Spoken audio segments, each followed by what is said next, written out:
बड़ों को प्रणाम, छोटों को प्यार और बराबर वालों से नमस्कार। मैं रजत पांडे आज अपने चैनल इंटरव्यू विद रजत पांडे के एक और वीडियो में आप सभी दर्शकों के सम्मुख उपस्थित। और मित्रों, आज हम बातचीत करने वाले हैं परशुराम जयंती जो कि आगामी 3 मई को है, उस विषय पर। और हमारे साथ मौजूद हैं पूर्व दीनशाह गौरा के पूर्व ब्लॉक प्रमुख प्रतिनिधि तथा वरिष्ठ भाजपा नेता श्रीमान अनुराग पांडे जी। तो आइए अब हम चलिए उनसे परशुराम जयंती पर बातचीत का सिलसिला प्रारंभ करते हैं। भैया जी, सबसे पहले तो आपका मेरे इस चैनल में स्वागत है। धन्यवाद जी बिल्कुल। समस्त ब्राह्मणों के आराध्य भगवान परशुराम जी की जयंती 3 मई को है। ऐसे में आप क्या कहना चाहेंगे? आप अपने विचार प्रस्तुत कीजिए। सबसे पहले हम अपने आराध्य विष्णु जी के अवतार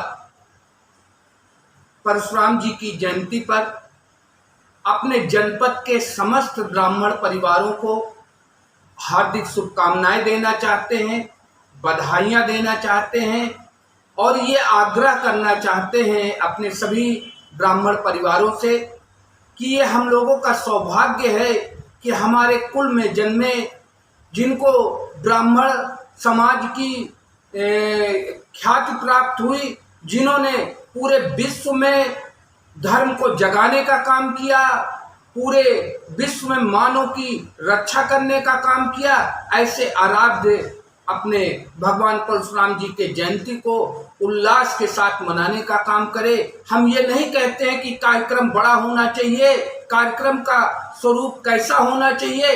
हमारी अपनी जैसी यथाशक्ति है, जैसी है, हम गरीबों के बीच में गर्मी के मौसम में शरबत पिलाने का काम करें। अगर हम भोजन कराने में सक्षम हैं तो हम लोग इकट्ठा होकर गरीबों को भोजन कराने का काम करें और ऐसे शोषित पिछड़े समाज को उनको भोजन करावें, उनके चेहरे पे खुशियां लाने का काम करें। तभी इस परशुराम जयंती का सही माने में हम लोग इसको मनाने का काम करेंगे। जी बिल्कुल। भगवान विष्णु के 6वें अवतार ब्राह्मण कुल की शान है।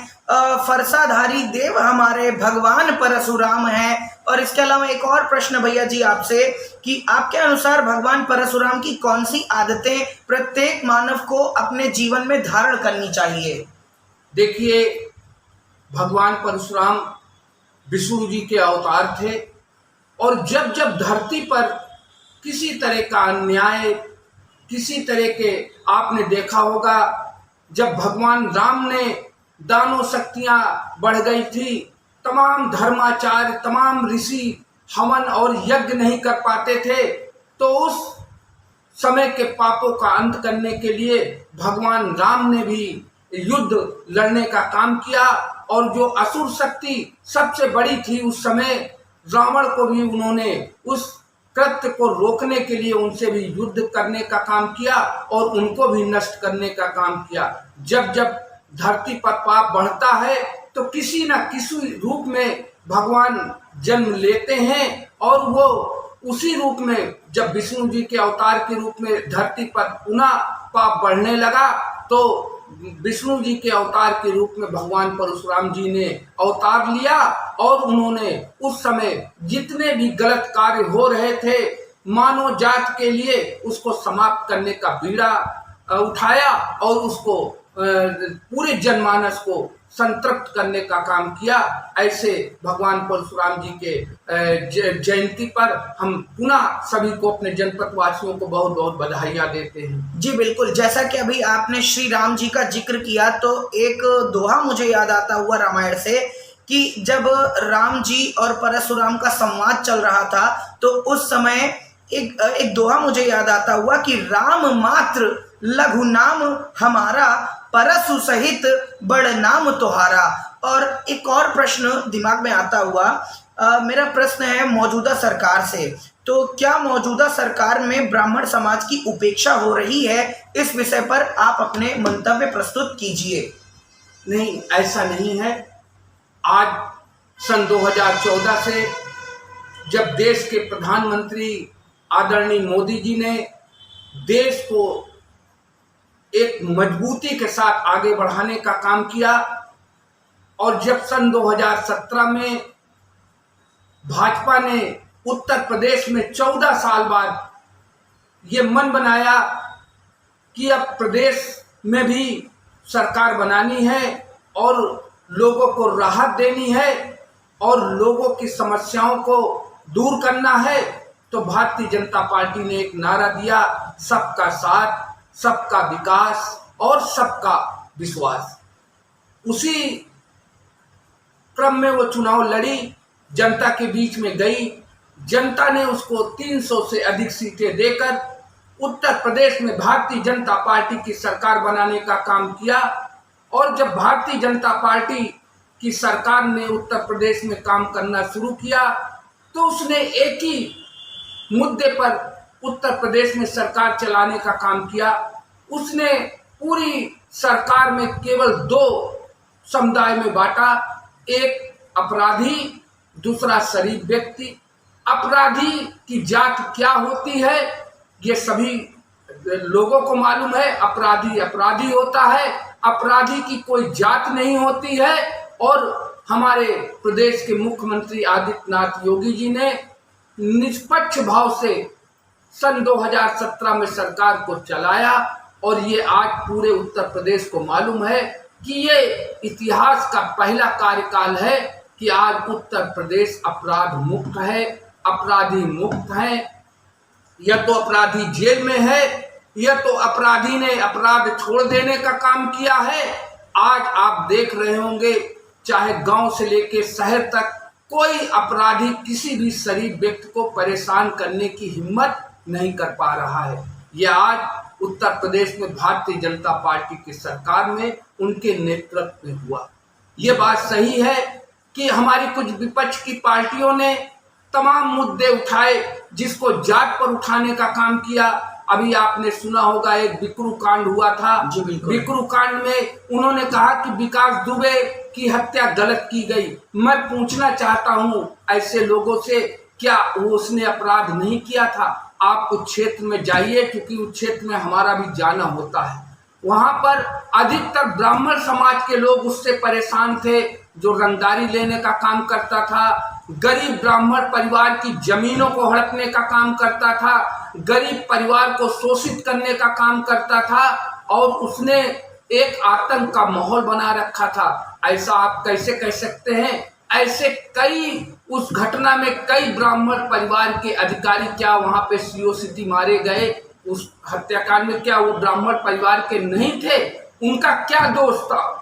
अगर किसी अपराधी के यहाँ जाना, अपराध को रोकने के लिए जाना और उनकी अगर हत्या कर दी जाए तो क्या ये उचित था? अगर ऐसा आप लोग मानते हैं ये उचित था तो अपराध कैसे रुकेगा? ऐसे लोगों को मैं जवाब देना चाहता हूं कि अपराध की जगह जेल में होनी चाहिए। अपराधी व्यक्ति से शरीफ व्यक्ति परेशान नहीं होना चाहिए।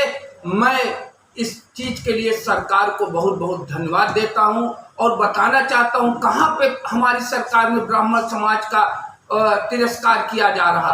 आज उत्तर प्रदेश के उप मुख्यमंत्री के रूप में माननीय ब्रजेश पाठक जी को बनाया गया और चिकित्सा विभाग का उन्हें दायित्व दिया गया मंत्री के रूप में।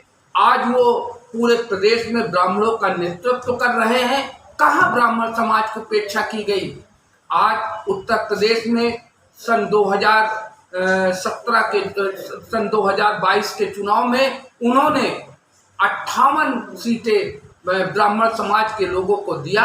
अगर 62 सीटें उन्होंने क्षत्रिय समाज को देने का काम किया तो 58 सीटें उत्तर प्रदेश में ब्राह्मण समाज को भी देने का काम किया। जी बिल्कुल। तो जैसा कि अभी आपने जिक्र किया बिकरू कांड का, तो मुझे एक और कांड याद आता हुआ जो कि ब्राह्मणों से ही रिलेटेड है, अपता कांड। उस विषय में आप क्या कहना चाहेंगे? देखिए, ये भी एक जघन्य अपराध था। ये आपने बहुत सही प्रश्न किया। आज उस कांड में जो भी लोग दोषी थे उन सभी लोगों पे सरकार ने कार्रवाई की, पीड़ित परिवार को मुआवजा देने का काम किया और सरकार ने उसमें अत्यंत चिंता व्यक्त की। और आपको याद होगा उस समय सरकार के ही कुछ मंत्री, मैं उनका नाम भी लेना चाहूँगा, स्वामी प्रसाद मौर्य जी ने ऐसे अपराधियों को बचाने का भी काम किया तो सरकार ने तत्काल उनको रोकने का काम किया और उन्होंने निष्पक्षता से पूरी घटना की जांच की और आज भी दोषी जो उसमें पाए गए वो आज भी वो जेल में है। इसमें सरकार जात नहीं देखती, इसमें सरकार वर्ग नहीं देखती, वो सरकार केवल अपराधी देखती है। जिस व्यक्ति ने चाहे जिस जात का हो, जिसने अपराध किया है उसको दंड मिलेगा। जी बिल्कुल। परशुराम जयंती के अवसर पर यह वीडियो देख रहे समस्त ब्राह्मण कुमारों, युवाओं तथा समस्त ब्राह्मण व्यक्तियों को आप क्या संदेश देना चाहेंगे चलते चलते?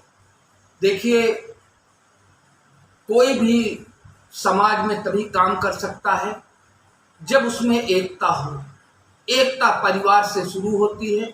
अगर परिवार में एकता है तो आप गांव के लोगों की सेवा कर सकते हैं। जब उस पूरे मंडल में एकता हो तो आप पूरे मंडल की सेवा कर सकते हैं। जब जिले में एकता हो तो आप जिले में एकता करके सर्व समाज की सेवा कर सकते हैं। बगैर एकता के आप कोई काम नहीं कर सकते हैं। तो मैं खास तौर से अपने युवा साथियों से कहना चाहूँगा कि हम सर्व समाज की सेवा तभी कर सकते हैं जब हम में एका हो, और इस एका को बनाने के लिए हम लोगों को आपसी द्वेष भावना को छोड़ना पड़ेगा। जब हम एक नहीं होंगे तब हम ऐसे शोषित समाज की सेवा कैसे कर सकते हैं, हम अन्य समाज के लोगों की सेवा कैसे कर सकते हैं। आपको ये मालूम होगा, जब गांव में एक कोई घटना किसी समाज के व्यक्ति के यहाँ हो जाती है तो उस गांव के सारे लोग वहां पे एक जगह एकत्र हो जाते हैं। अगर घटना किसी गलत व्यक्ति के द्वारा, चाहे वो जिस वर्ग का हो, उसके द्वारा कारित किया जाता है तो वहां सर्व समाज के लोग ये कहते हैं ये घटना बहुत गलत हुई, फला व्यक्ति के द्वारा ये जो घटना की गई, फला व्यक्ति के ऊपर की गई, ये निंदनीय है और हम सब लोग इसका विरोध करते हैं। और आप देखते होंगे, चाहे घटना परिवार में किसी वर्ग, किसी जात के लिए हो, लेकिन अगर घटना गलत होती है तो वहाँ पे सभी समाज के लोग इकट्ठा होकर उसकी मदद करते हैं, उस लड़ाई को लड़ने का काम करते हैं। चाहे प्रशासनिक आवाज उठाने का काम हो, चाहे किसी व्यक्ति के घर में आग लग जाती हो, वो किसी समाज का व्यक्ति हो, जिसकी यथासंभव मदद होती है, सब लोग एकत्र करके उस पीड़ित व्यक्ति को देने का काम करते हैं। तो इन्हीं विचारधाराओं पे हमें काम करना है। और मैं राजनीति में भी राजनीति करने वाले व्यक्तियों से भी अनुरोध करना चाहूँगा कि व्यक्ति को समाज में नहीं बंटना चाहिए। पहले उसको ये देखना चाहिए कि किस समाज के लोग हैं, हमें उनकी कैसे मदद करनी है, और हम लोग उनकी मदद तभी कर सकते हैं जब हम लोग संगठित हों। हम ये कहना चाहेंगे, किसी गरीब परिवार, किसी जात के यहाँ गरीब कन्या का विवाह हो तो हम उसकी मदद तभी कर सकते हैं जब हम में आपस में हम संगठित हों। अगर हम 100 रुपए अपने समाज के प्रत्येक व्यक्ति से लेते हैं और एक गरीब कन्या को देते हैं तो एक गरीब कन्या का विवाह हो जाता है। इसके लिए सबसे पहले हम लोगों को आपस में संगठित होने की आवश्यकता है, और संगठित होने का केवल एक मूल मंत्र है। आज परशुराम जयंती के इस अवसर पर हम चाहेंगे कि एक केवल मंत्र हमारा ले लीजिए। अगर हमारा कोई अपना व्यक्ति है तो हम लोग आपस में एक दूसरे की बुराई करना छोड़ दें और ये संकल्प लें कि हमें आपस में किसी की बुराई एक दूसरे से नहीं करना है। जिस दिन ये संकल्प हम लोग ले लेंगे, निश्चित रूप से हमारा समाज संगठित होगा, और हमारा समाज संगठित होगा तभी हम अन्य समाज की मदद कर सकते हैं। यही हमारा पूरे जनपद के युवाओं से ये संदेश है। जी बिल्कुल। तो इन्हीं शब्दों के साथ आज मैं इस वीडियो को समापन करना चाहूँगा, इतना कहते हुए कि एक बार फिर से समस्त जनपद वासियों को या वीडियो देख रहे सभी लोगों को परशुराम जयंती की हार्दिक शुभकामनाएं। मिलते हैं किसी अन्य दिन, किसी अन्य वीडियो में। तब तक के लिए जय हिंद, जय भारत, धन्यवाद।